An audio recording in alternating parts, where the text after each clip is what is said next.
Magandang araw sa inyong lahat. Isa na namang mahalagang usapin ang pag-uusapan natin ngayong araw. Posible nga bang pigilan o kontrolin ang bagyo? Sa harap ng patuloy na tumitinding epekto ng mga super typhoons tulad ni Yolanda at iba pang malalakas na bagyo, marami sa atin ang nangangarap ng teknolohiyang kayang mapigilan ang lakas ng kalikasan. Sa video na ito, tatalakayin natin ang mga umiiral na teknolohiya para sa weather modification, ang mga hamon nito at kung saan patungo ang mga pag-aaral tungkol dito. At syempre, para manatiling updated sa lagay ng panahon, huwag kalimutang mag-subscribe dito sa channel. Ano nga ba ang weather modification? Ang weather modification ay ang proseso ng artificial na pagbabago sa kondisyon ng panahon gamit ang siyensya at teknolohiya. Layunin nitong bawasan ang epekto ng mga sakuna tulad ng bagyo o gawing kapaki-pakinabang ang panahon. Halimbawa ay magdulot ng ulan sa mga tuyong lugar. Isa sa pinakapamilyar na halimbawa nito ay ang cloud seeding na ginagamit upang madagdagan ang ulan. Ngunit pagdating sa kontrol ng malalaking bagyo tulad ng mga super typhoons, mas komplikado ito dahil sa laki at lakas ng sistema ng bagyo. Ito yung mga technique na ginagawa sa weather modification number 1 nga dyan ay ang cloud seeding. Ang cloud seeding ay ang pagpapakawala ng mga chemical tulad ng silver iodide or dry ice sa ulap upang pasiglahin ang pagbuo ng ulan. Ginagamit ito sa mga bansang tulad ng China at UAE para madagdagan ang ulan.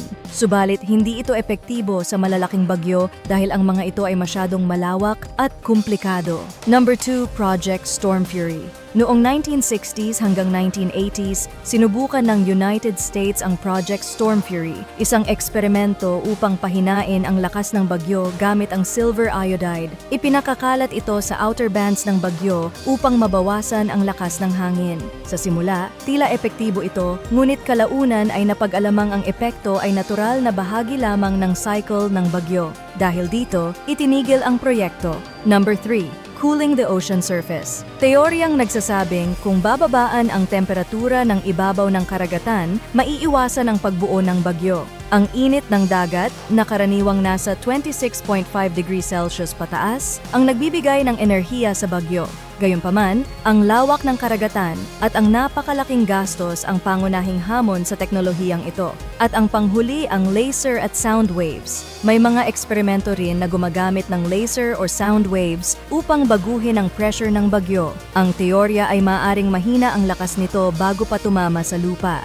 Subalit, nasa experimental stage pa rin ito at walang konkretong ebidensya na epektibo ito sa malalaking bagyo. So, posible nga bang mapigilan ang bagyo? Sa kasalukuyang panahon, ang sagot ay hindi pa. Ang mga tropical cyclone, lalo na ang mga super typhoon, ay napakalaki at masyadong komplikado para maapektuhan ng kasalukuyang teknolohiya. At ilan lamang ito sa mga dahilan tulad ng lawak ng sistema ng bagyo.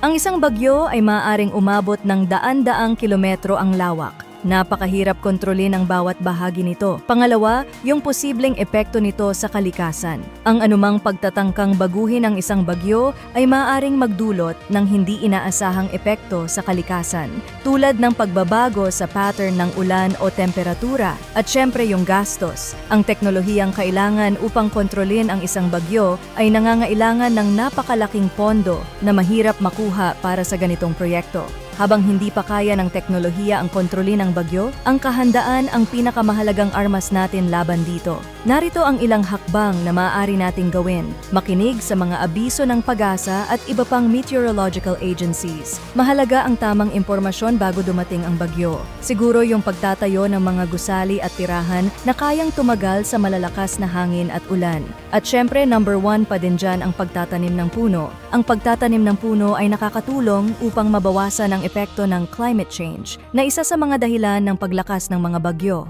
Makakatulong din ang paggamit ng mga renewable energy at pagtigil sa deforestation ay mga hakbang upang mabawasan ang greenhouse gas emissions. Habang patuloy ang mga eksperto sa pag-aaral ng mas advanced na teknolohiya tulad ng AI weather forecasting at mas malalaking proyekto sa weather modification, mahalaga ring bigyan ng pansin ang pangangalaga sa kalikasan. Ang pagbabawas ng epekto ng climate change ay makakatulong upang maiwasan ang mas matitinding bagyo sa hinaharap. Ang ideya ideya ng pagpigil sa bagyo ay nananatiling isang pangarap, ngunit hindi imposibleng magkaroon ng breakthrough sa hinaharap.